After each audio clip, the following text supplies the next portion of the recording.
Kuya, pwede ba pasalubong doon? Papasok?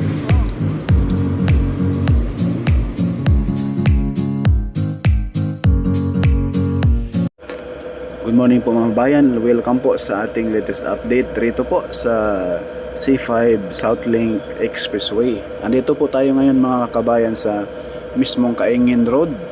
At dito na po tayo mismo sa Barangay San Dionisio mga kabayan. Ito na po yung latest update. Atin pong puntahan ngayon mga kabayan yung pinakadulo nitong C5 Southlink Expressway, yung mismong Cavitex, no? At ngayon po dito po tayo sa mismong Barangay San Dionisio, Parañaque. Ito na po yung mga bahay rito mga bayan ay tanggal na po, no? Yung mga building dito, ayan na po yung alignment, yung poste sa taas mga kabayan. Yan, tanggal na po rito yung mga building na at saka mga kubol-kubol dito dati mga bayan. Ngayon po ay andyan na po yung mga poste sa unahan, no? Yan. Bandang kanan, yan na po yung mismong alignment. At may mga girder na rin po mga bayan. Magandang umaga po sa lahat sa araw Friday, no? October 6, 2023.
Ngayon po mga bayan, atin pong pasukin itong gilid mismo ng Cavitex.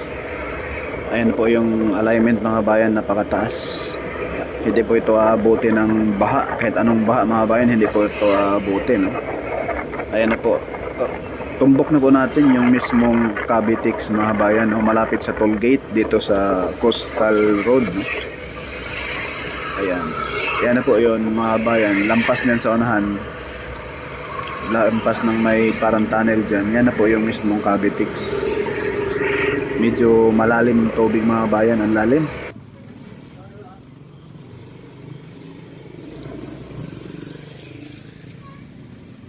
Kuya, may daan ba dyan pa ganon? Mayroon?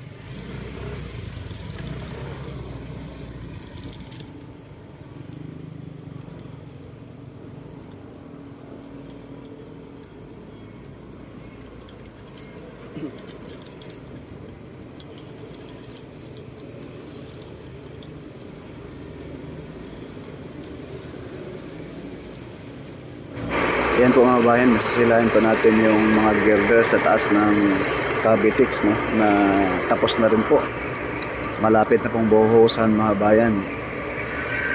Ayan po yung pakanan, papunta na po yan doon sa kung saan tayo galing, sa may Barangay San Dionisio, Parañaque.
Kuya? Hindi. Hindi.